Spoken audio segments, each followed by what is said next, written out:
Hello and welcome to Essex by the Sea. I'm Owen Ward, exploring the Essex coast, finding out about the amazing and interesting stories it has to offer. Spinning around off the Essex coast, wind turbines are now quite a common sight from the coastline. There's the London Array right out in the Thames Estuary, Gunfleet Sands just about 4 nautical miles off the beaches of Clacton, and then there's the Galloper Wind Farm over 12 nautical miles off the coast. But how many wind turbines are actually out there in total? We'll keep listening to find out. For this episode of Essex by the Sea, I'm actually at the Galloper Wind Farm. Well, not actually out on the turbines, here in the operations and maintenance base next to Harwich International Port. Sean Chenery is the general manager and joins me now. Thank you ever so much for inviting me here today. Hello, Owen. Nice to see you. Thank you very much. Now, how long's this wind farm been operational for? Because actually, they're relatively a sort of new thing off the Essex coast. Yeah, so Galloper's been commercially operation since 2018. Started construction in 2016, so it was a relatively short construction period, but been running at good availability since 2018. Now, from sort of the beaches of Essex, they look quite small out there on the horizon, but how big are they actually? Yeah, so each turbine, so our turbines are 6.3 megawatts in power, but they stand 180 metres tall. So that's the same height as the Gherkin in London. Wow, I hadn't sort of appreciated that. And I suppose it's only when you're up close and personal, as it were, to them, that you really get a sense of the size of them and the power that they can generate. The offshore industry has progressed massively in the last 10 years, and the turbines that are now being developed and designed are a third, almost half as big again. How much does the country need the sort of greener energy? Because there's power stations up and down the country, perhaps fired by gas or coal or nuclear, but there is very much a drive to greener energy, and offshore wind farms is very much key to that, isn't it? It is. As time's gone on and as climate change has become more of an impact in the UK, more and more coal-fired power stations have closed down, and we need something to replace those with.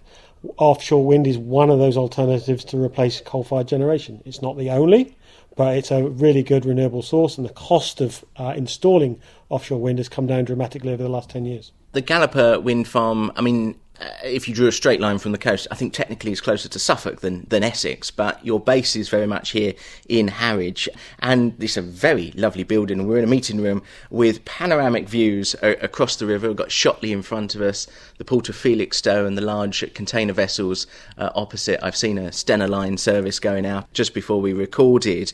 What actually goes on here on land then? So you're dead right, Owen. The facility is lovely. I think I've got one of the best views in Harwich, really, out of my office. It's a £10 million state-of-the-art building that we've built here just to manage Galloper Wind Farm. But we've got a 60-strong team between RWE and Siemens Gamesa, and the guys and girls sail out to the wind farm to do maintenance on a daily basis, of course, when weather permits. So, yeah, that's what's happened from here. We've also got our main control room that monitors the wind farm. We've got our stores and logistics that houses all the spare parts that we need to service the wind farm. And we've got the back office team that support the offshore technicians that are working offshore. I guess the maintenance then is obviously quite a big thing. You can't just put a wind turbine in the middle of the sea and just expect it to do its stuff constantly. It does need maintenance then, and those boats, as you say, go out daily. What sort of things will the team be doing? I mean, is it literally just checking that the propellers are still attached? Yeah, no, not quite that. So the turbines are actually designed so they need relatively little maintenance.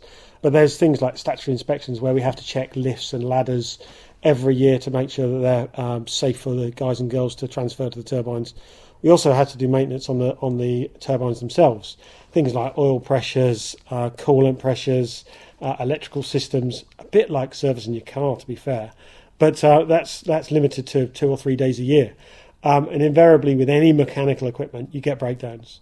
So this time of year, we're not servicing. The things we're going to do this year is breakdowns, and just checking the things are running efficiently through the winter months. We generally do the maintenance in the summer months where there's less wind, so there's less impact of lost production, and there's better access. So we can the turbines can push onto the turbines, and there's a lot better access for the technicians to get to the turbines. Today we're recording, looking out, it's flat calm out there in the estuary. I mean, it looks idyllic, although not a lot of wind. Are there days when there's actually no wind? Yes, certainly so. It looks flat calm sitting here, but of course we're in the estuary.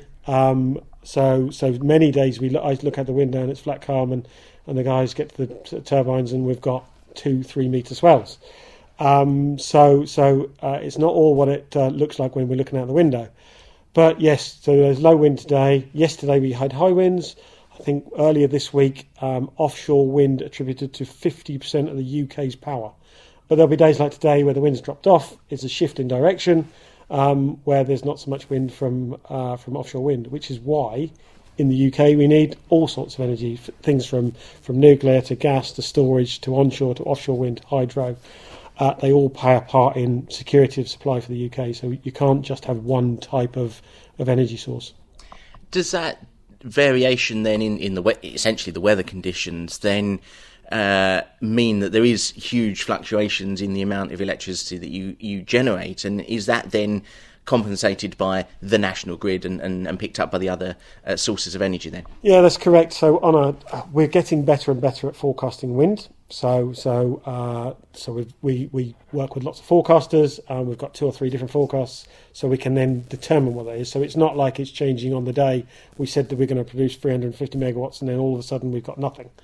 So we can predict that, and you're right. We do then predict that and send that prediction of our generation to National Grid, along with all the other operators in the UK, and then National Grid can do the balancing. So they're the responsible operator that balances the grid, the demand side, and balances where they get the power from: winds, coal, nuclear, gas, biomass. So that's National Grid's jobs to balance the demand in the UK and what operators are producing from offshore wind and various other sources. Can there ever be a day when there's actually too much wind? I mean, presumably the wind turbines have an operational limit that they can spin around at. Yeah, so our wind turbines, they operate up to around 60 miles per hour. So wind speed 60 miles per hour. So it starts at 7. So when we're doing 7 miles per hour of wind speed, the turbine blades start to turn and start to generate electricity, all the way up to 60 miles an hour. So it's quite a broad range of the sort of the variation that we can actually produce electricity at.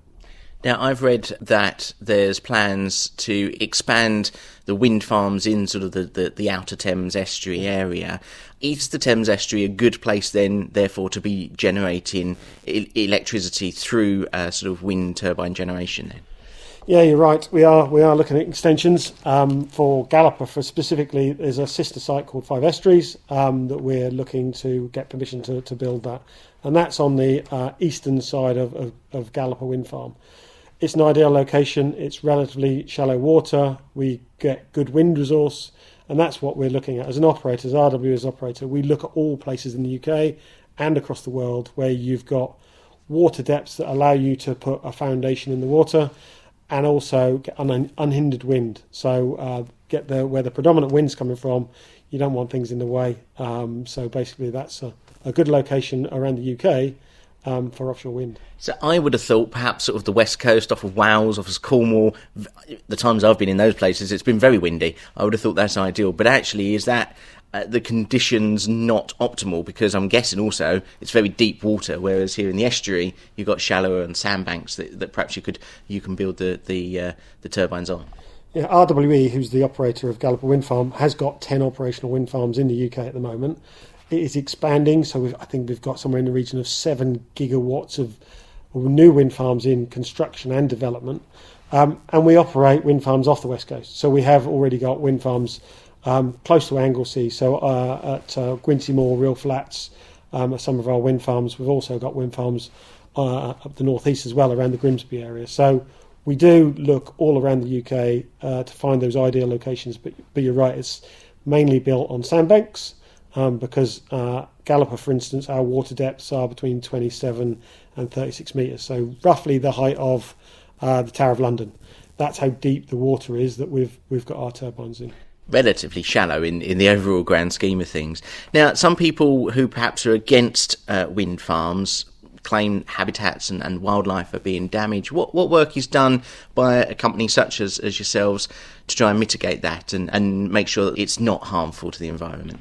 So we've, for Galloper specifically, we're in the Outer Thames area. There's an SPA that looks after the environment. So we have to work with the wildlife. So before you even get anywhere near building a wind farm, you have to do an environmental impact assessment, and that looks at the habitat, it looks at benthic, so the seabed, it looks at birds, it looks at porpoise, because locally here we've got the harbour porpoise protected area, and in just outside our wind farm there's a special protected area that's got red-throated divers. So we have to work with the MMO and all the agencies to make sure that what we do whilst we're in operation, we protect the habitats that were there long before we were. Mm. You're based here in Harwich, and I've read online that you do a lot in the community. How important is that for Galloper Wind Farm? Yeah, massively important for us, for me, the team, and the shareholders. We want to be part of the community. We don't want somebody to look at us as that's Galloper over there. We want to be part of the community. We do things like going to schools. We've got 6 STEM ambassadors, so we spend an awful lot of time in the schools talking to children from as young as 7 or 8 all the way up to school leavers, and we've recently done some work with Essex University as well. So that's one part of it. The next part is about how we can benefit the local area. So we also support the Parkinson Christmas Party, which is a local charity for the children in the local area to make sure that they get a gift at Christmas. We support lots of individual small charities in the Harwich and Tendring area, just because it's hard to get donations in the local area. We know it's hard to get donations. And we've got a partnership with Essex Community Foundation, where we give money to those every year, and they help us find suitable charities where we can make our donations. So yeah, it's really important to me, the team and the shareholders, that the community feel we're part of the community rather than on the outskirts. Green energy, as we've already said, is continuing to expand. It's going to obviously grow further. I've seen that you also train up the next generation of people who will come along and take on the work of generating electricity from greener sources as well. I started my career as an apprentice at Sizewell A power station, so not a million miles away from here. So I can see the benefits of apprenticeship schemes. And every industry I've been in, we've had apprenticeships. So Galloper at the moment has got 5 apprentices. The first cohort are due to come out of their apprenticeship this year. So in September they'll be coming out of their apprenticeship ready to take on jobs. And what sort of things are those apprentices learning as part of that training? So they're hands-on, so they'll be with the experienced technicians on the turbines, but they're also at East Coast College in Lowestoft learning the fundamentals. So it will be hydraulics, electrics, pneumatics, all of the systems that are in the turbines. They need to learn how to work on those. So they'll do the academic bit at the college, and then they'll get the hands-on with the technicians offshore. And then we've got some other guys that are in later years as they go through. So yeah, and we're not recruiting this year, but we recruit every 2 years to make sure that our feedstock to our business is there for future generations. RWE, who's the operator here, they recruit every year. So we've got another 12 apprentices coming on into our portfolio this year as well.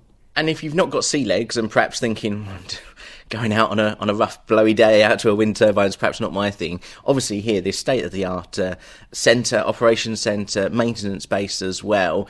You've talked about the control room and managing the farm from here. I mean, what actually goes on in the control room? I mean, is it literally switching them on and off? Yeah, or perhaps a little bit more complex than that? Yeah, slightly more complicated than that. The control room, yeah, you're right. You don't need sea legs to be able to do that. It's shore-based. We have a team of 5 guys and girls in there that rotate around, cover a 12-hour day.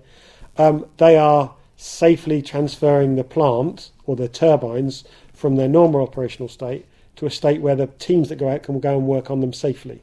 So they're making sure that people are authorised to go and work on the turbine, making sure they've got the right procedures, make sure they're going to the right turbine. We've got 56 turbines. It takes 90 minutes to get here. We want to make sure that the team are going to the right turbine to do the right maintenance. It's a really important job for the guys in the control room to make sure the right team are going on the right turbine with the right equipment and the right procedures to do that work. And that's part of their role. The other part of their role is marine coordinator. So they're tracking vessels and people and making sure that we keep our people safe while they're transiting from our O&M base here in Harwich out to our wind farm, like I say, which is 90 minutes away. On a day like today, I can see why people would love doing the jobs that they do here, based from Harwich.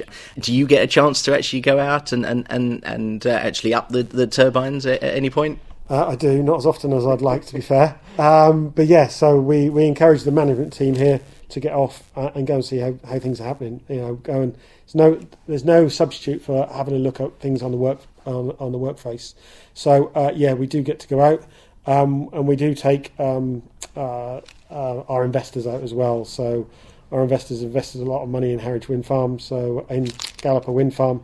So their opportunity to go out to the wind farm is key as well. Well, Sean, thank you so much for joining me for this episode and inviting me along here to your operation base. Thank you. No problem at all. And to answer just how many wind turbines are off the Essex coast, Sean, you said... We've got 56 turbines at Galloper. Add that to the other main wind farms across the Essex coast, I've calculated around about 281. I haven't counted each turbine personally, but that's how much I've found out, so now you know. If you would like to support the continuation of Essex by the Sea, I'd be very grateful if you could check out my Ko-fi page, and if you feel inclined, you can find the details on there on how to leave a little donation. The link to that is in the description. Thank you very much in advance. So until the next episode, thanks very much for listening.